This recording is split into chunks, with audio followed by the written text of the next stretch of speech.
अंश पर आसीन मेरे इष्ट गुरु भगवान एवं माँ जी के चरणों में मेरा शत शत नमन। भाइयों, देखिए, हम सब लोगों का यहाँ एकत्रित होने का एक उद्देश्य है। उद्देश्य सत्संग। सब लोग चाहते हैं सत्संग में आए और आप किसी से मालूम करो सत्संग क्या है। साधारण आदमी क्या कहेगा? कुछ नहीं है साहब, खाने पीने का धंधा। उदाहरण के लिए, आप कोई सन्यासी हो, आप देख के क्या कहेंगे? कुछ नहीं, ढोंगी है, खाने पीने का धंधा। पर जिसको इस नशे की ललक है, उससे मालूम करो ये क्या है। जिस तरह एक शराब पीने वाला व्यक्ति शाम के नंबर में पैसे ना हो जेब में, तो उससे मालूम करो कि उस शराब की क्या कीमत है। वो कुछ भी करेगा, शराब की व्यवस्था कर लेगा। मालिक एक शब्द कहते थे, दम भाई, निज भाई और भाई घिसड़ पिसड़। मतलब जो दम लगाने वाले आदमी हैं वो भाई भाई है और सब बेकार है, घिसड़ पिसड़ कुछ नहीं है, कोई कीमत नहीं। तो जिन्हें इस चीज का नशा लगा हुआ है, उनसे मालूम करो कि क्या है। देखो, सत्संग दो शब्दों के जोड़ से बना है, सत्य और संग। जहां सत्य का संग हो वो सत्संग है। इस जीवन में सत्य क्या है? सत्य क्या है जो आपको इस धरा पर दिखाई दे रहा है? जो भी आपकी आंख देखती हैं वो सब असत्य है।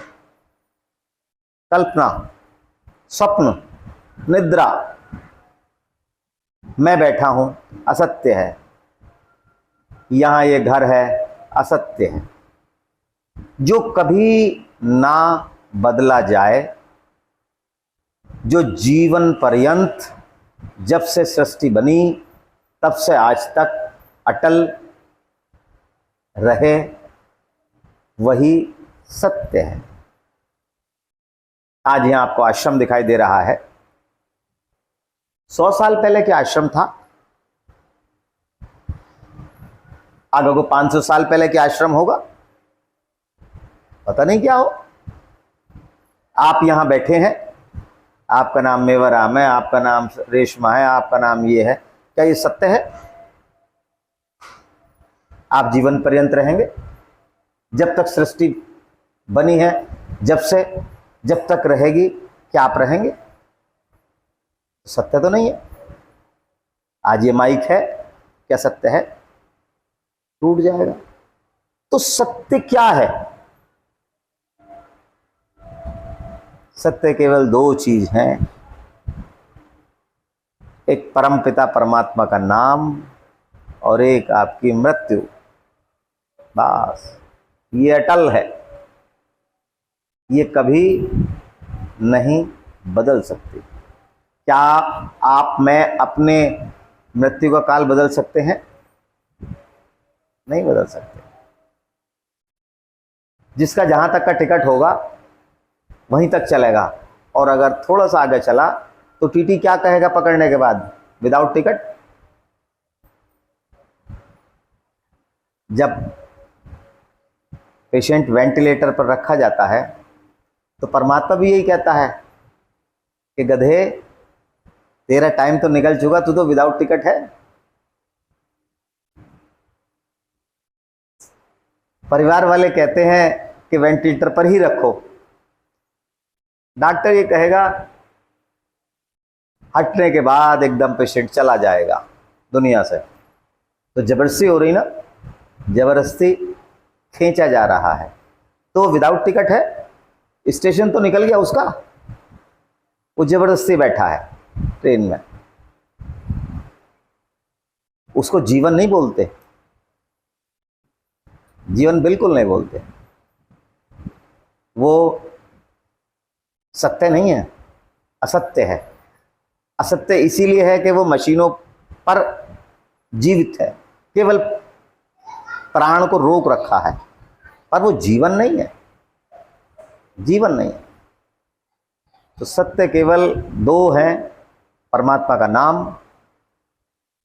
परमात्मा का नाम भी सत्य है, और दूसरा हम लोगों की मृत्यु। मैं आज अपनी बात भगवत गीता से, एक प्रसंग है मालिक का बोला हुआ, मुझे पसंद आता है। ऐसा हुआ, भगवान कृष्ण जब अपना पूरा कार्यकाल समाप्त कर दिया, जो जो उन्हें इस शरीर से कार्य करने थे, वो सारे कार्य जब पूर्ण हो गए, तब उन्होंने ये इच्छा जाहिर करी कि मैं अब अपने लोक को लौट जाऊं, अपने गोलोक को चला जाऊं। उनके साथ बचपन से उधो रहे हैं। उन्होंने उनसे कहा कि भाई तुम सारथी रहे हो मेरे जीवन में, सबने मेरे से कुछ ना कुछ मांगा, तुमने कभी आज तक कुछ नहीं मांगा, और मेरी इच्छा है कि तुम भी कुछ मांगो तो तुम्हारा कर्ज जो है ये मैं उतार दूं, कंधे पर बोझ ना रहे।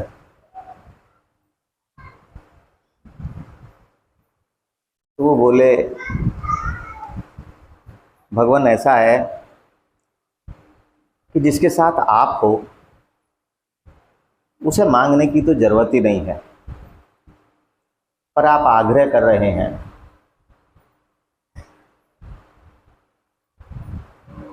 कि कुछ मांगो, तो मैं आपसे मांगने की इच्छा तो कुछ है नहीं, पर मेरा मन परेशान है। परेशान इस वजह से है कि जो आपका जीवन चरित्र है, जीवन चरित्र को देखकर, आपसे मिलकर, आपके साथ रहकर जो मुझे अनुभव हुआ है, और जो महाभारत में आपने करा है, उसकी वजह से कुछ दिमाग में मेरे शंकाएं हैं, मन परेशान है। मैं चाहता हूं कि आप उन शंका का समाधान कर दो, तो आनंद आ जाएगा। भगवान बोले, ठीक है, तुम जो मांगना चाहो, जो मालूम करना चाहो, वो मालूम कर लो, और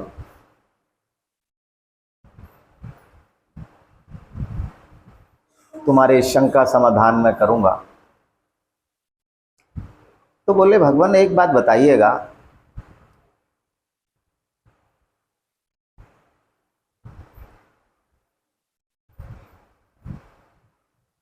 सच्चे मित्र की क्या परिभाषा है?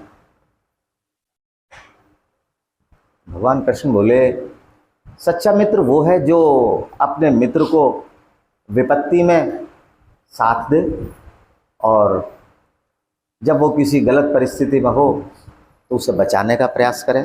ये सच्चे मित्र की पहचान है। बोले भगवान, ये तो सही है, पर एक बात बताइएगा, आप पांडव जो थे आपके मित्र थे और वो आप पे अथाह विश्वास करते थे।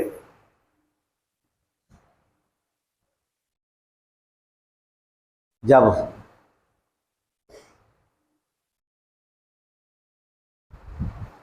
धर्मराज युधिष्ठिर जुआ खेलने जा रहे थे तब आप उन्हें रोक सकते थे। आपको तो वर्तमान, भूत, भविष्य सबके ज्ञाता हैं।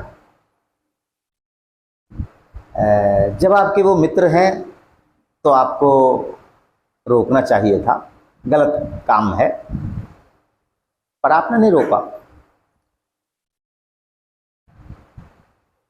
उसके बाद उन्होंने जुआ खेला और उन्होंने अपने सारा धन संपदा जो कुछ था वो लगा दिया दांव पे, हार गए। आपने रोकने का प्रयास नहीं करा। फिर धर्मराज युधिष्ठिर अपने भाइयों को हार गए, तब भी आपने रोकने का प्रयास नहीं करा।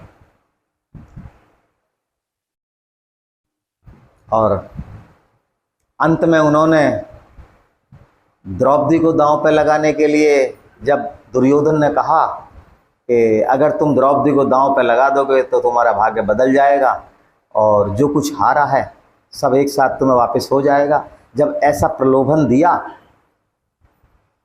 तब भी आपने नहीं रोका। आप तो सक्षम थे, रोक सकते थे। चलो रोक नहीं पाए, पर कम से कम उनका भाग्य बदल सकते थे। वो जो हार में था वो जीत में परिवर्तित कर सकते थे। ये तो आपके उल्टे हाथ का काम था, पर आपने वो भी नहीं रोका। भगवान सुनते रहे। फिर बोले कि जब दुर्योधन ने दुशासन से कहा कि जाओ द्रौपदी को खींच लाओ और सब भरी सभा में निर्वस्त्र करना है, तब भी आपको लाज नहीं आई मित्र की, तब भी आपने नहीं रोका।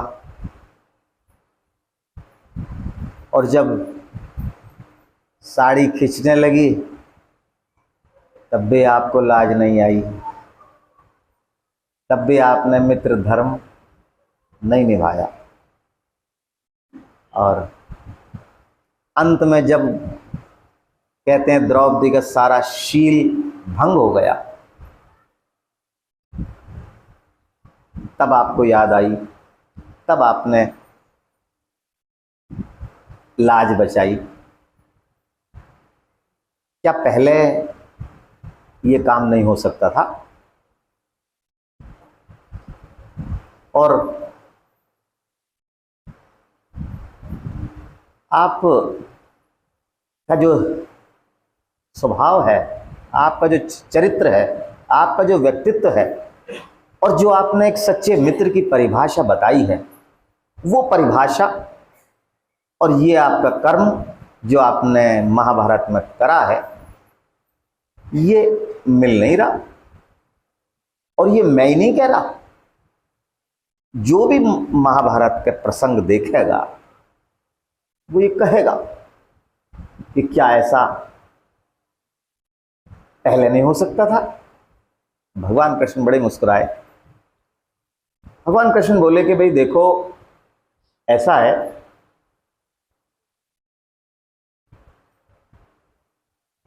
जीत पहली बात तो उसकी होती है जिसके पास विवेक होता है। बुद्धि, विवेकपूर्ण व्यक्ति की ही जीत होती है।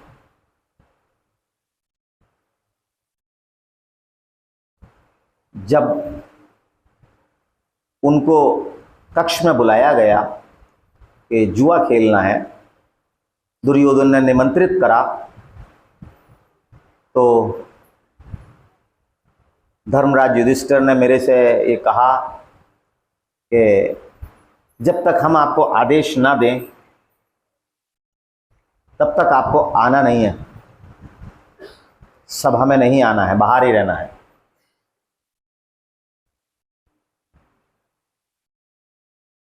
बाहर ही रहना है। और ये सारे काम जो होते हैं विवेक से होते हैं। उस समय दुर्योधन के पास विवेक था, इसलिए वो जीत गया, और धर्मराज युधिष्ठिर के पास विवेक नहीं था, इसलिए हार गए। आपको पता होगा दुर्योधन के पास धन संपदा थी, पर पासे फेंकने वाला कोई नहीं था, तो इसलिए उसने ही कहा कि मेरी ओर से पासे मामा जो शकुनी है ये फेंकेगा। ये विवेक की बात है। क्या धर्मराज युधिष्ठिर को इतना विवेक नहीं आया? वो भी ये कहते अपने भाई से कि मेरी बजाय पासे भगवान कृष्ण फेंकेंगे। अगर ऐसा होता तो क्या आपको लगता है कि शकुनी मेरे से जीत जाता? नहीं जीत। उन्होंने विवेकपूर्ण कार्य नहीं करा। दूसरा, उन्होंने मुझे अपनी सौगंध में बांध दिया कि आपको आना नहीं है, प्रतिबंधित कर दिया, जब तक हम ना बुलाएं आपको नहीं आना है। ये उनका बुद्धिहीनता वाली बात थी। उनको ये लगा कि मैं भगवान से चोरी करके ये जुआ खेल लूं, और उन्होंने चोरी करके मेरे से जुआ खेला।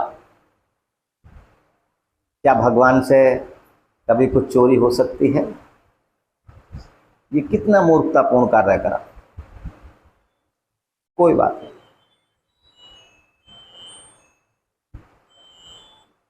तो वो बोले कि भाई इसका मतलब तो ये हुआ भगवान कि अगर कोई तुम्हें बुलाएगा नहीं तो तुम आओगे नहीं अपने भक्त के पास, वो कष्टों में मरता रहेगा। भगवान बोले कि भाई ऐसा है, तू गलत समझ रहा। बोले रही द्रौपदी की बात, द्रौपदी ने पहले अपने पूरे प्रयास करे अपनी लाज बचाने के लिए, जितना वो कर सकती थी। उसने अपनी साड़ी का पल्लू दांत में दबा लिया। उसे मेरी याद नहीं आई। अभी तक जो ये हार गए पांचों पांडव, उनको मेरी याद नहीं आई। द्रौपदी दांव पे लगा दी, मेरी याद नहीं आई। द्रौपदी हार गई, मेरी याद नहीं आई।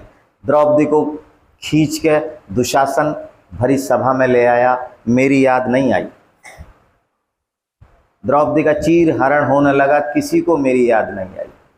द्रौपदी अपनी जान अपने आप बचाने लगी, किसी को मेरी याद नहीं आई, द्रौपदी को भी नहीं आई। अंत में एक झटके के साथ जब पल्लू दांत से छूटा, तब द्रौपदी को मेरी याद आई। तब उसने कहा कि केशव केशव केशव। तब मैं आया, आने के बाद मैंने लाज बचाई। तो बोले भगवान अगर आपको कोई बुलाएगा नहीं तो आप आने के नहीं, ऐसे ही मरता तड़पता छोड़ दोगे? ये तो अन्याय नहीं है, ये न्याय नहीं है, ये तो अन्याय है। जो आपके भरोसे है उसका तो ध्यान रखना चाहिए। उसे आपने तड़पता क्यों छोड़ दिया? उसकी पुकार के बाद ही आ पाओगे? कहते हैं भगवान बोले कि देखो भाई, जीव इस संसार में जो आ रहा है, जो कर रहा है, वो अपने प्रारब्ध के अनुसार कर रहा है। ना मैं उसमें घटा सकता हूं, ना उसमें बढ़ा सकता हूं। बस मैं साक्षी मान के उसके साथ रहता हूं। तो बोले साक्षी मान के मतलब? बोले कि समझ लो कि मैं, समझ लो नहीं, मैं उसके साथ साथ रहता हूं। तो बोले ये और बढ़िया बात है, साथ साथ हो, हम गलत कर्म करें, पाप की गठरी बढ़ती चली जाए, आप हाथ भी ना पकड़ो, आप रोको भी नहीं, तो ये कहां का अपनापन रहा और ये कहां की मित्रता रही? भगवान हंसे मुस्कुराए, बोले कि तुम गलत समझ रहे हो। गलत इसलिए समझ रहे हो कि मैं साक्षी भाव से सबके साथ रहता हूं। जिसने ये समझ लिया, जिसे ज्ञात हो गया कि साक्षी भाव में भगवान मेरे साथ हैं, तो वो गलत काम करने का ही नहीं। उसे पता है कि भगवान कृष्ण मेरे साथ हैं, तो वो जुआ खेलने का ही नहीं, वो हारने का ही नहीं, वो अपनी पत्नी को दांव पे लगाने का ही नहीं। और जिसे ये जो मेरे से छुप के जुआ खेल रहा है, वो ये समझ रहा है कि भगवान मेरे साथ है ही नहीं, भगवान कहीं और है, मैं चोरी से काम कर रहा हूं। तो जिसने ये सोच लिया, जिसने ये देख लिया, मान लिया कि परमात्मा मेरे साथ है, तो कोई अनिष्ट नहीं हो सकता। बोले कि अगर धर्मराज युधिष्ठिर को ये ज्ञात होता, ये तो उन्हें पता था कि मैं परमपिता परमात्मा हूं, ये ज्ञात होने के बाद भी उन्होंने मेरा साथ छोड़ दिया। साथ मैंने छोड़ा उनका या उन्होंने छोड़ा मेरा? उन्होंने छोड़ा ना साथ।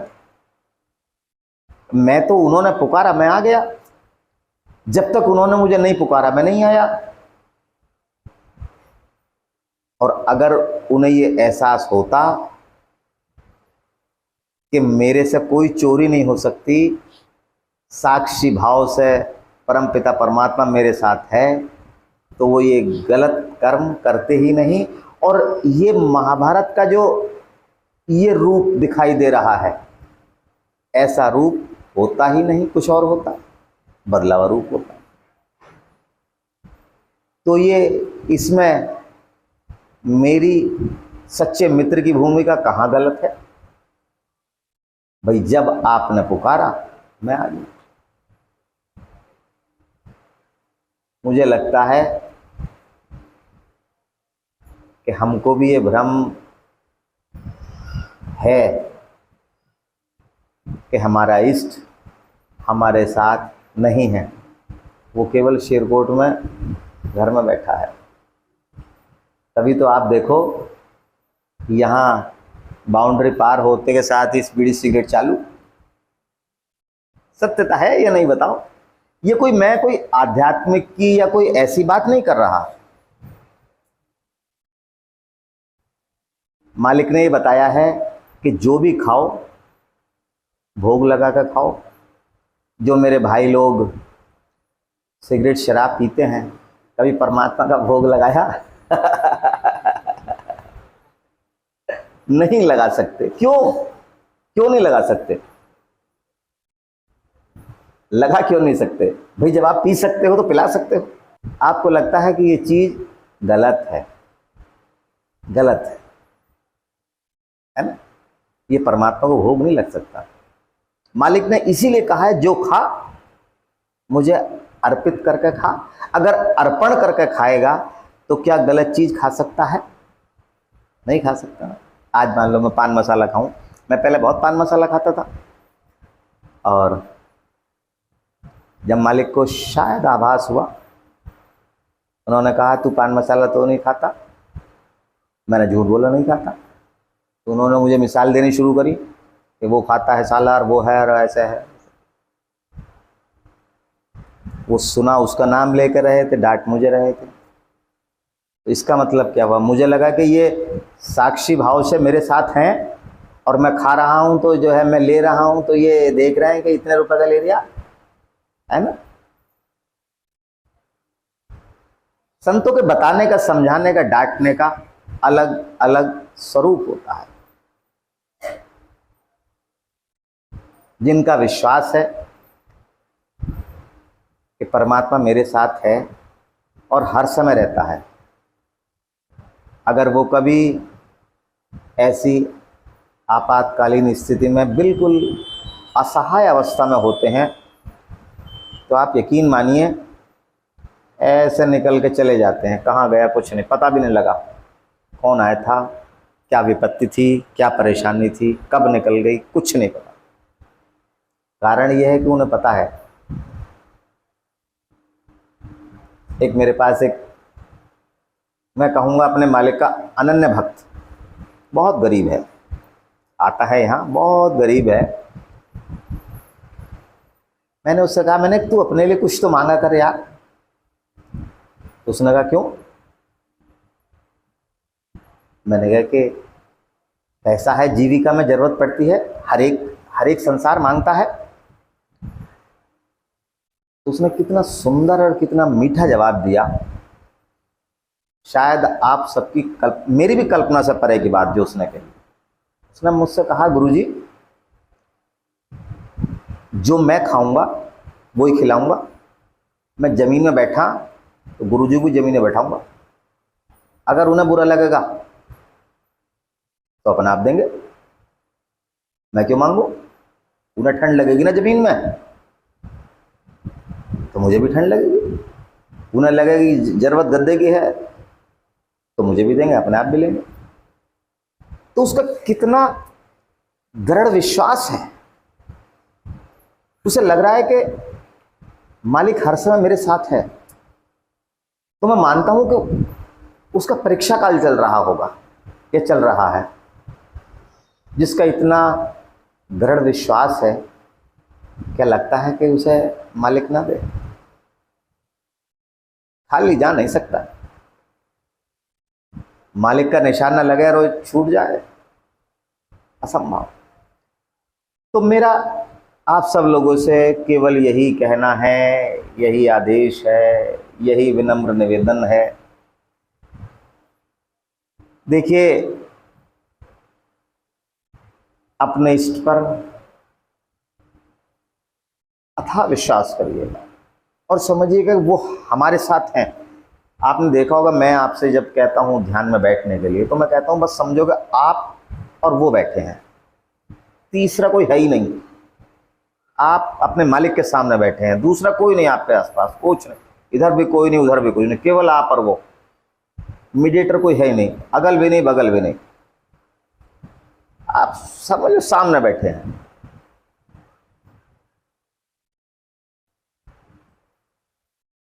आप अगर ऐसा सोचोगे तो यकीन मानिए कितना घोर संकट आ जाए, कितना घोर संकट आ जाए, जहां आपको लगे कि ये काम अब हो नहीं सकता, वहां से परमात्मा की कृपा आरंभ होती है और असीमित है। हम लोगों की कल्पना से बहुत आगे, बहुत आगे, जहाँ तक हमारी सोच की दृष्टि नहीं पहुँच सकती है, वहाँ से उससे आगे तक उनकी क्षेत्र कहलाता है। पर वो देखो सभी के लिए नहीं है। वो अवस्थाएं, वो परमात्मा से उनके लिए स्थिति सभी के लिए नहीं है। कुछ ही हैं, कुछ ही हैं। मेरा आप सब लोगों से यही इसीलिए कहना है कि परमात्मा को साक्षी मान के अपने साथ रखिएगा, तो आपके जीवन में आपसे कोई भी गलत कर्म हो नहीं सकता। अब गलत कर्म नहीं हो सकता तो प्रारब्ध आपका अच्छा ही बनेगा। अब प्रारब्ध अच्छा बनेगा तो शायद परमात्मा आपको अगला जीवन बहुत अच्छा दे, या क्या पता परमात्मा आपको अपने में विलीन कर ले। कि जन्म मरण के चक्कर से मुक्त हो जाओ। अब ये देखिएगा कि आपको फिर दोबारा इसी स्प्रिंग होता है ना, जितना आप कूदोगे उतना कूदता चला जाएगा। अब कितने आपको धक्के खाने हैं ये आप पर निर्भर करता है। परमात्मा कहता मैं किसी का भाग्य नहीं बनाता, भाग्य तुम अपने आप बनाते हो। आपके कर्म ही आपके भाग्य हैं। आपने अगर किसी पुलिस वाले के रैपट मार दिया तो आपने कैसा कर्म करा और फल कैसा मिलेगा? कोई माफी तो मिलनी नहीं है ना। आपने किसी मंदिर में परमात्मा के स्वरूप जाए घंटा बजाया, वो भी कर्म करा है, उसका भी जो फल मिलेगा वो उसी तरह का मिलेगा। तो आपके कर्म ही आपके भाग्य का निर्माण करते हैं। और अब ये आप पर निर्भर करता है कि कैसा भाग्य चाहिए। देखो मैं एक और मोटा उदाहरण दे रहा हूं। जो महिलाएं हैं, जो प्रेग्नेंट महिलाएं होती हैं, जिनको उम्मीद वगैरह होती है, वो अपने कमरे में बहुत सुंदर लड़के का फोटो गोल मटोल टांगते हैं। कभी सोचा है क्यों टांगते हैं? चिंतन वही बना रहे, चिंतन वैसे ही बना रहे कि ऐसा बच्चा बहुत सुंदर बच्चा है, ऐसा बच्चा चाहिए, बहुत सुंदर बच्चा है। चिंतन अगर उसका रहेगा तो परमात्मा वैसा ही देगा। जैसी मति वैसी गति, जैसा आप सोचोगे वैसा ही मिलेगा। आप मुझे चोर समझने लगो तो मेरी बातों में आपको बहुत बातें चोरों वाली मिल जाएंगी, है ना। आप मुझे अगर डॉक्टर समझने लगोगे तो मेरी बातों में आपको डॉक्टरी वाली बातें मिल जाएंगी, और आप मुझे कुछ और समझोगे तो कुछ और मिलने लगेगा। जैसा आप सोच रहे हो, जैसा आप लिखोगे वैसे ही मार्किंग होगी। ऐसा नहीं हो सकता कि लिखो कुछ और मार्किंग कुछ हो। वो तब है जब परमात्मा की कृपा आप पर डबल ट्रिपल हो रही है ना। बहुत अच्छा है, बहुत सुंदर है, बहुत बढ़िया है। अभी ये कहनी तो नहीं चाहिए मुझे, एक लड़की से मैं वैसे ही पूछ बैठा कि बेटी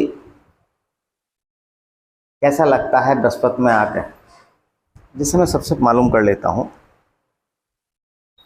तो उसने मुझसे कहा गुरुजी बहुत अच्छा लगता है, पर अब जब से बड़े गुरुदेव का शरीर पूर्ण हुआ है भीड़ बहुत बढ़ गई। मैंने हाँ, तो मैंने वैसे ही अनायास उससे पूछा क्यों बढ़ गई। तो उसने मुझसे कहा कि आप में और उनमें एक फर्क है। मैंने क्या? बोले कि वो आप तो ऐसे लुटाते हो जैसे हराम कमा लो, लो लो लो लो, किसी ने कुछ मांगा लो। कभी उन्होंने नहीं करा ऐसा। उनसे किसी ने कुछ मांगा कि ये कर दो, तो कहते ठीक है ठीक है ठीक है। बहुत कम के लिए कहा चल ठीक है हो जाएगा जा। अब बोले आप यूँ चाहिए, हो जाएगा जा। बोले आप तो ऐसे लुटा रहे हो जैसे हराम का है। बोले कि उसी का परिणाम है कि लोगों का जुड़ाव, जो वो चाह रहा है। अभी एक बच्ची मेरे से वहाँ, मैंने कहा क्या लेगी बेटी, तो उसने कहा जूस। मैंने कहा जूस पिलाओ। अरे मेरे मालिक के दरबार में कमी थोड़ी किस चीज़ की, जो मांग रही है वो दो, यही लुटाना है। मेरा थोड़ी है ना, मेरा मेरे बाप का। मुझे तो हराम का मिल गया, जा भाई जा भाई जा भाई जा भाई। इसमें मेरा कोई थोड़ी लग रहा है। मेरा जेब का खर्च हो तो मुझे दर्द हो, जब मेरा जेब का है ही नहीं। तो मैंने कहा ये बात तो है, इस बात में तो कोई दो राय नहीं। और वास्तव में मेरे से कोई कहता है गुरुजी ये नहीं हो रहा, चल हो जाएगा, चल ठीक है हो जाएगा। दवाई चाहिए ये ले जा, कुछ चाहिए ये ले जा। तो देखो परमात्मा फायदा भी उसी लेवल पे कर रहा है। ये डॉक्टर साहब बैठे हैं, छोटी गोली भी दे सकते हैं और 100 mg की गोली भी दे सकते हैं। 100 mg की ज़्यादा बढ़िया काम करेगी। अब मुझे नहीं पता कि 100 mg की है, मैं तो और बड़ी से बड़ी गोली दे रहा हूँ। तो ये मालिक की कृपा है और ये मेरा विश्वास है। देखो अगर मुझे आपको यहाँ लगाना है तो मैं मालिक से, यकीन मानो मैं मालिक के दरबार में बैठा हूँ, मैं आपके लिए मालिक से प्रार्थना करता हूँ कि ये परेशान बहुत ज़्यादा है, इसकी इलाज बचा। ये परेशान बहुत ज़्यादा है, इसकी इलाज बचा। कुछ वो कहते हैं कि इसके प्रारब्ध में नहीं है। मेरा कहना है देख, राम से बड़ा राम का नाम है ना। मैंने कहा राम राम कर, राम राम कर, राम राम देंगे। तेरे प्रारब्ध नहीं है, भाग्य में नहीं है, देंगे। वही मेरा कहना है, आप भी उसी ढंग से प्रयास करिएगा, परमात्मा का चिंतन करिएगा। अभी मेरे एक बहन से बात हो रही थी, उसने कहा कि परेशान रहती हूँ, शारीरिक कष्ट। मैंने परमात्मा का चिंतन करती है,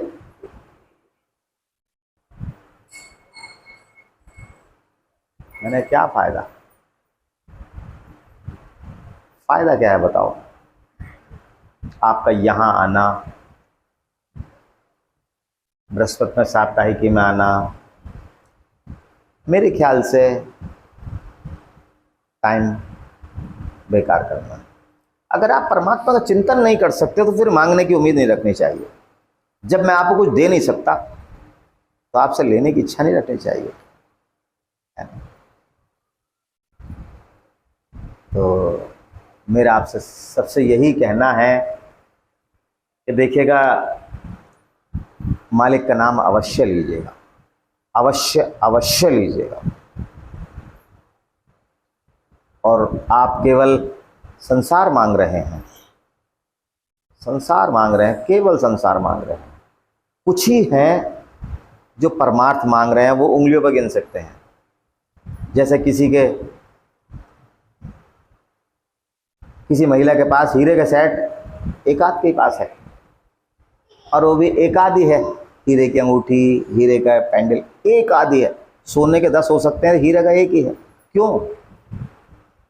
ऐसे ही परमात्मा से संसार मांगने वाले बहुत हैं। किसी ने धन्यवाद अदा नहीं करा। बताओ, मैं आप सबसे एक वैसे ही कह रहा हूं, कभी किसी ने ये कहा है परमात्मा तेरा असीम कृपा है, तूने बहुत दे रखा है, बहुत है, अब और नहीं चाहिए? ये कहा कि अब और नहीं चाहिए?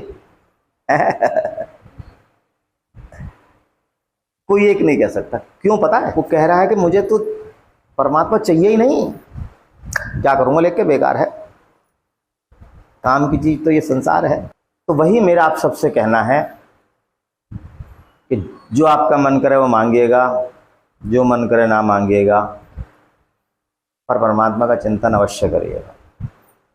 जिस तरह आप भोजन करें उस तरह परमात्मा का चिंतन करिएगा, और फिर आप देखिएगा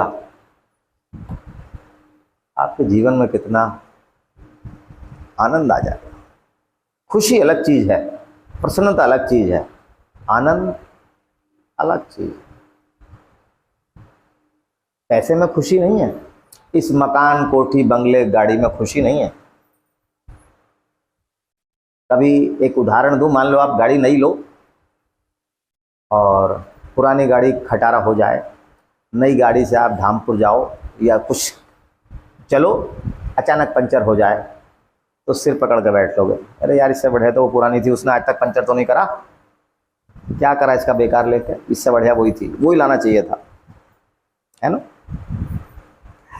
वही परमात्मा कहता है कि तू नई से नई गाड़ी ले, पर देने वाली जो पुरानी गाड़ी है उसे मत भूल, है ना। तो वही है, आप परमात्मा का चिंतन निरंतर करिएगा और जो चाहो वो मांगिएगा। मेरी तरफ से तो बिल्कुल खुला ऑफर है। कुछ नए हैं, मेरा उनसे कहना है कि जो जिनके इष्ट हो, जो जिनको अपना गुरु भगवान मानते हो, उनका स्मरण करिएगा, उनका चिंतन करिएगा, पर वो आपका इष्ट, आपका गुरु सशरीर होना चाहिए। कुछ कारण हैं सशरीर होने के, और समझो कि आपके इष्ट आपके सामने बैठे हैं और बिल्कुल सुख आसन से बैठिएगा। सुख आसन वो आसन है जिसमें आपको शरीर को तनाव मुक्त हो, तनाव बिल्कुल ना हो, चाहे वो कमर झुका कर हो, कमर खड़े करके हो, जिस ढंग से आपको अच्छा लगता है वो ढंग हो, चाहे कमर पीठ से दीवार से लगा कर हो। जो बूढ़े हैं, जिनके पैरों में कमर में दर्द वगैरह है, वो कुर्सी पे बैठ सकते हैं, ठीक। और देखिए कि मैं अपने इष्ट के बिल्कुल सामने बैठा हूं और बहुत धीमे से आंख बंद कर लें।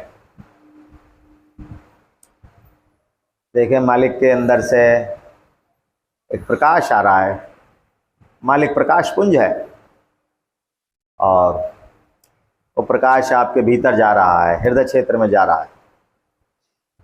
केवल आपको पहले उस प्रकाश को देखना है। कुछ देर देखने के बाद आपको आपके इष्ट बिल्कुल दिखाई देने बंद हो जाएंगे, केवल प्रकाश का पुंज हो जाएगा। उसका उदाहरण ये है कि एक बार आप लाइट देखो और आँख नीचे मुंह करके आँख बंद कर लो, तो वही लाइट का प्रतिबिंब आपके आँखों के ऊपर बनता रहेगा कुछ देर के लिए। समझ लो ऐसा ही प्रतिबिंब आपको वो दिखाई देगा प्रकाश का, और वहाँ से प्रकाश आपके हृदय क्षेत्र में आ रहा है। पहले केवल वो देखिएगा, उसके बाद हमारे भीतर से कुछ आवाज़ आती हैं, वो आवाज़ सुनने का प्रयास करिएगा। बहुत सारी आवाज़ों का समूह है, उसमें आप अगर सुनने का प्रयास करेंगे तो उसमें ओम की सी ध्वनि है, वो सुनिएगा और प्रकाश को देखिएगा। मन चंचल है, कहीं और भाग जाएगा, किसी और काम में लग जाएगा, आप पकड़ कर ले आओ फिर मालिक के सामने, फिर भाग जाएगा, फिर पकड़ कर ले आओ, और वही दोनों काम करते रहो। यह अभ्यास है पकड़ कर लाना और मन का भाग जाना। कुछ दिन अभ्यास करने के बाद ये मन भागना कम होने लगेगा, और जब मन भागना कम होने लगेगा तो वहाँ आपको कुछ अनुभव होने शुरू होंगे। वहाँ से हमारी पढ़ाई आरंभ है, ये समझ लो बात को। वहाँ से कुछ आपको अनुभव होने शुरू होंगे।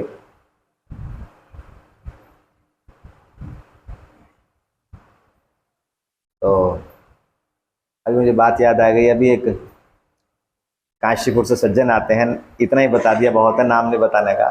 जब वहाँ पर मेरे नाम आ रहा था, वो मुझसे बोला कि और आगे लेके चलो, वहीं रुक गया। मैंने कहा अभी और आगे तुम्हारे जाने की अवस्था नहीं।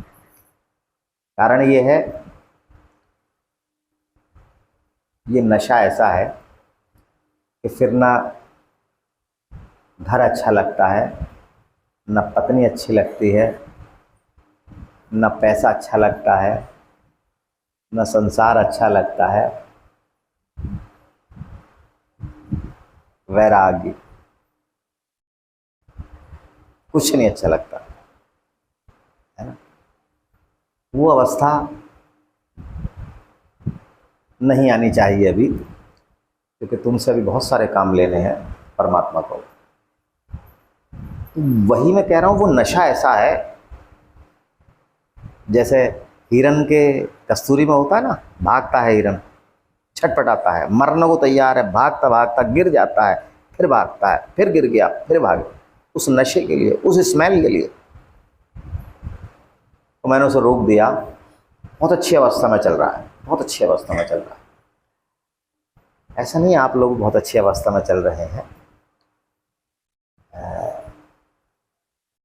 देखो, आप लोगों को ऐसा अटपटा लगता होगा जब मैं कहता हूँ बहुत अच्छी अवस्था में चल रहे हैं। कारण यह है कि जो क्लास का टीचर होता है उसे ये पता है कौन सा बच्चा के दिमाग में कितना पढ़ रहा है, किस स्थिति का ये बच्चा है, कितने मार्क्स लाने योग्य है। और ऐसा नहीं है कि आगे बैठा हुआ बच्चा बहुत अच्छा है, पीछे बैठने वाला भी अच्छा हो सकता है। ये शिक्षक को पता है। शिक्षक ये जानता है कि इससे ज़्यादा बुद्धि का सिलेबस इसके दिमाग में आ नहीं पाने का, क्योंकि जो कोर्स मैं डाल रहा हूँ उसके दिमाग में बस इसका स्तर इतना ही है। जो शिक्षक हाई स्कूल के बच्चों को पढ़ा रहा है वो एमएससी के बच्चों को भी पढ़ा सकता है। ज्ञान तो उसे एमएससी का भी है, पर वो हाई स्कूल के लेवल का ही क्यों डालता है? उसका स्तर अभी उसी स्तर का है। बच्चा चाहता है होशियार के मैं और आगे इंटर का पढ़ाना शुरू करो जी, 11वीं का पढ़ाना शुरू करो, नहीं, पास हो जा तब, है ना।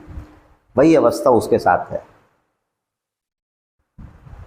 तो मेरा आप सब लोगों से कहना है, देखो वो इतनी मधुर अवस्था है, इतनी आनंदमय अवस्था है, फिर आदमी उसे पाने के लिए जैसे पैसे की भूख होती है ना, आज 5 लाख हो गए, 6 लाख बनाने हैं, 7 लाख बनाने हैं, वही वैसी भूख उससे कई मैनी टाइम बेटर उस चीज़ की। आप अगर ये बात किसी सांसारिक आदमी को बताओगे तो क्या कहेगा? कुछ नहीं है, खाने कमाने का धंधा है ना। पर ऐसा कुछ है क्या? ऐसा कुछ नहीं, कुछ नहीं। तो मेरा तो आप सब लोगों से ही कहना है, लेट हो गया बात करते करते, मेरा आप सब लोगों से यही कहना है कि देखिएगा, आप मेरी बात मान के देखिएगा, मज़ा आने लगेगा, ज़िंदगी जीने में मज़ा आएगा। अगर नुकसान भी हो जाएगा तब भी हंसी आएगी, और फ़ायदा होगा तब भी हंसी आएगी। जैसे मान लो किसी का नुकसान हो जा और वो हंसे तो क्या कहेंगे? वो पागल है, तेरा नुकसान हो गया, फिर कोई बात नहीं, मेरा हो गया क्या, जिसका हुआ उसका हुआ, जिनने ये दिया और देगा। ये क्या बोल रहा है? उसका विश्वास। ठीक है, विलम्ब हो गया बहुत अच्छा है, देखिएगा ध्यान होगा, परमात्मा का चिंतन कर लिया जाए और बहुत अच्छा है। मेरा तो सबसे यही कहना है कि आप परमात्मा का चिंतन करिएगा। और मुझे सबका आभास होता है कौन बैठ रहा है और नहीं बैठ। कुछ को मैंने मना कर रखा है, कुछ मुझसे कहते हैं बैठ नहीं पा रहा, मैंने कहा मुझे पता है, मुझे पता है किसी का कुछ और सत्संग है, किसी का कुछ और सत्संग है। अब छोटा बच्चा है हाई स्कूल का, उसका सत्संग पढ़ना है, उसका सत्संग बैठना नहीं है। अब तुम्हारा सत्संग पढ़ाया बच्चों को, फिर सत्संग बैठो, खाओ बनाओ खाओ सत्संग बैठो, तुम्हारा बिल्कुल स्तर दूसरा हो गया। हर एक का सत्संग अलग है, पर जो इस योग्य है, परमात्मा का चिंतन कर सकता है, उसको करना चाहिए। जिस तरह खाना खाना चाहिए, उस तरह पढ़ना चाहिए, उस तरह परमात्मा की पढ़ाई पढ़नी चाहिए। ओम श्री गुरुवे नमः।